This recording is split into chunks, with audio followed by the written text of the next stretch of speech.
is 5:30 a.m. and I'm here with Tira, who is my guide for the day.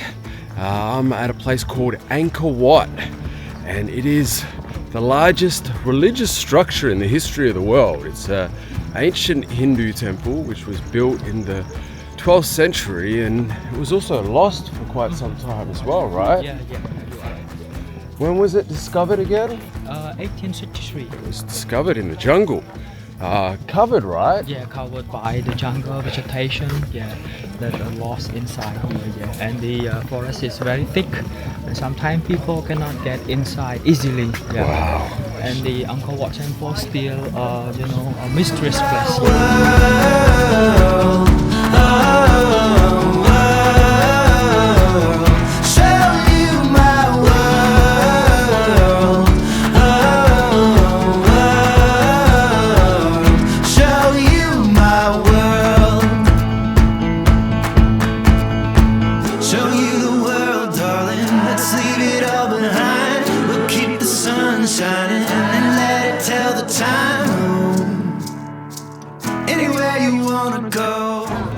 Oh no, don't do that! No.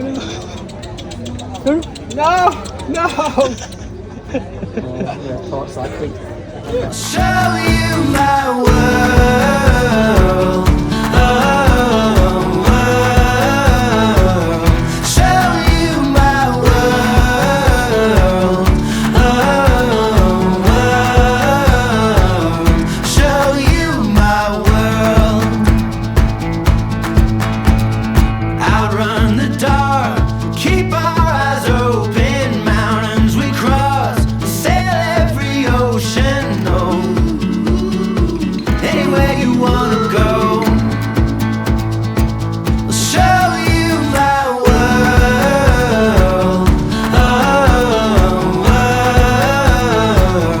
Show you my world. Show you my world.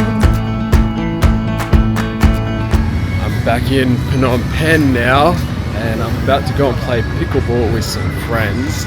I played pickleball for the first time in my life the first night I came here, and while I really sucked, I actually quite enjoyed it. It's a sport I think I actually wouldn't mind playing when I go back to Australia.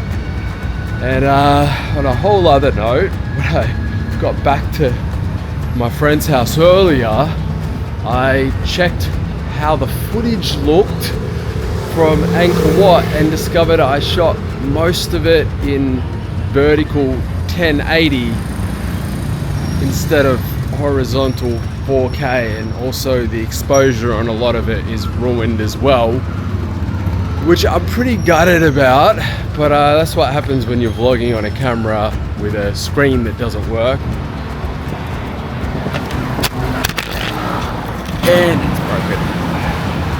That sucks.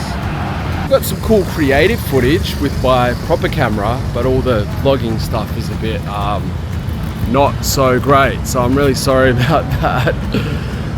But hey, I had an amazing day and I'm feeling a lot better now. Been taking some Cambodian antibiotics and they're actually really working well. I'm feeling heaps better, especially considering I'm running on no sleep. I'm losing my voice, but I'm absolutely loving Cambodia, so I'm pushing through. I'm making the most of it no matter what. I just wish I wasn't sick though. Today's the best I've felt all week. Anyway, I'm gonna go play some pickleball. Show you my world.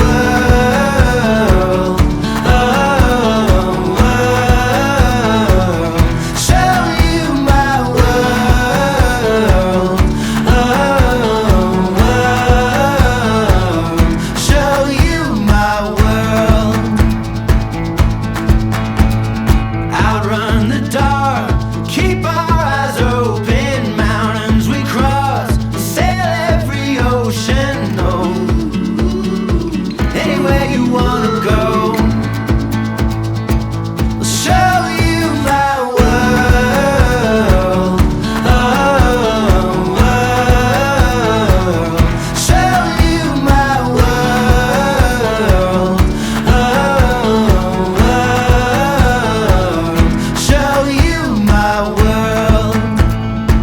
show you guys something real quick. So I was walking down here and I thought this was just a Coke vending machine, but when you open it, it is actually a club. I'm exploring the king's residence. Well, technically over here is the throne hall. So that's where the king once upon a time was coronated. There's a throne inside of there that the king will only ever sit on once, the day that he's coronated. I'm not allowed to take any videos or photos in there, but I did go in and have a look. And then a little bit over that way is the king's residence, where he actually lives. And there's a blue flag up at the moment, which means the king is at his house. I highly recommend coming here if you're in Cambodia. It costs 10 USD to come inside, and then for another 10 USD you can get a guided tour. I had a really nice guide. His name was Bonsai, and he showed me around, and he also took some video footage for me as well. When you visit a lot of these sites, you notice stone everywhere, just piles and piles of stone. And this is part of the structure. It's either come down with time or through war that's happened over the centuries. And they're actually in the process of putting them back. It's like a big jigsaw puzzle. And I forgot to film it, but at the last site we were at, there was this wall and it had markings all over the wall where it was like they were numbered, right? And so basically there's people, very smart people, who are figuring out where all these pieces of stone originally belonged, and then they're putting them back. I can't imagine how frustrating a job that must be, but it's pretty cool that they're able to do it. Wow.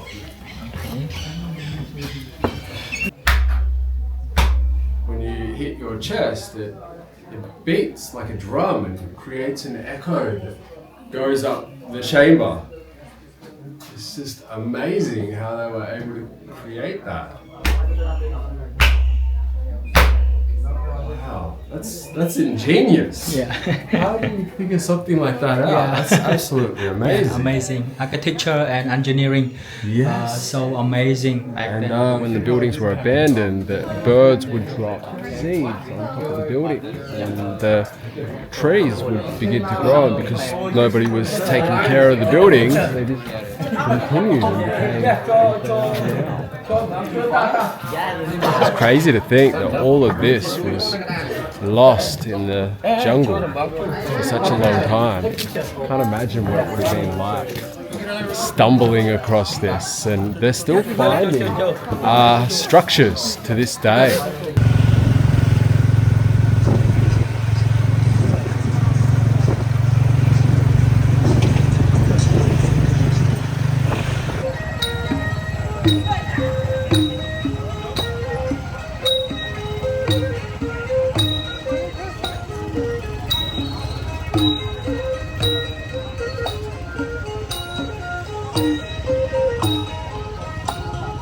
Pub street during the day, and it was pretty much empty, and cars were driving down this road. Now it's blocked off and you can walk along it. And it's just these restaurants everywhere. I saw there's a place that sells crocodile burgers. Tempted to try it, but I think I'll give it a miss. I have tried some interesting things while I've been here. Tried a few different kinds of bugs, including crickets, sorry, not grasshoppers.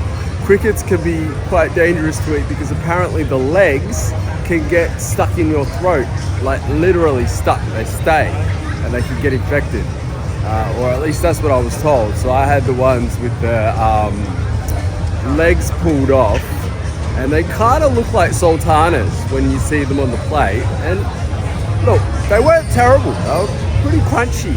A little bit juicy on the inside, but for the most part crunchy. Look, I'm not that adventurous an eater, but they actually weren't that bad.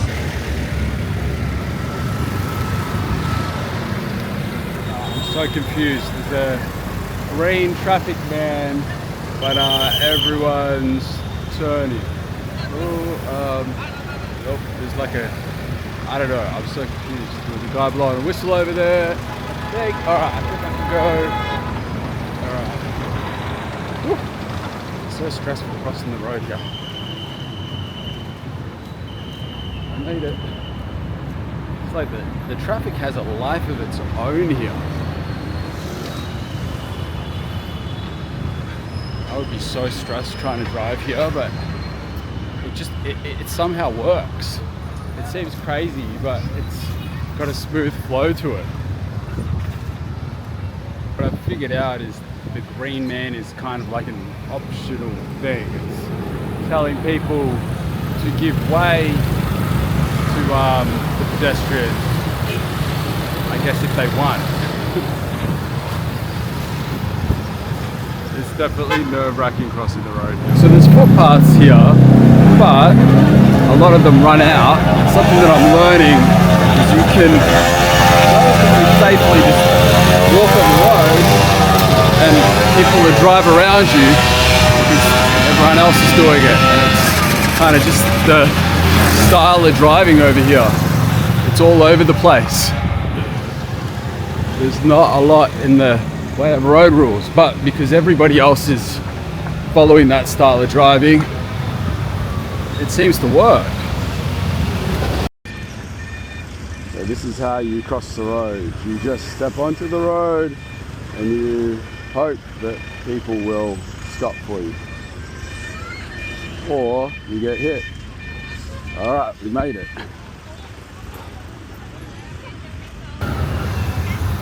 It's kind of like a motorbike and a taxi at the same time.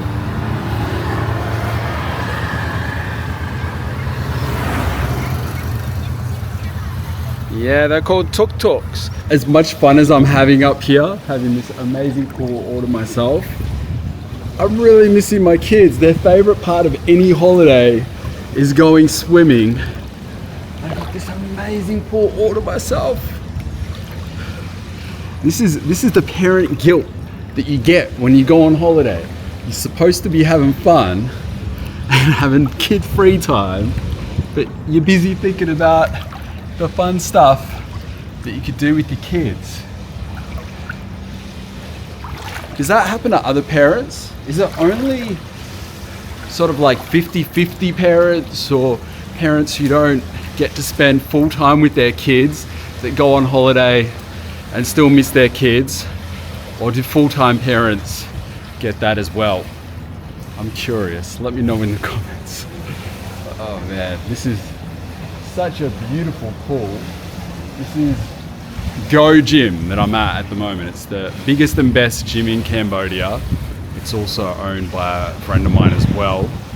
If you're in Cambodia, this is the place you want to come and work out, or just chill on the pool and taking this amazing view. I haven't really been vlogging on this trip because I haven't been feeling well, but I have been exploring a lot, just making the most of my experience over here.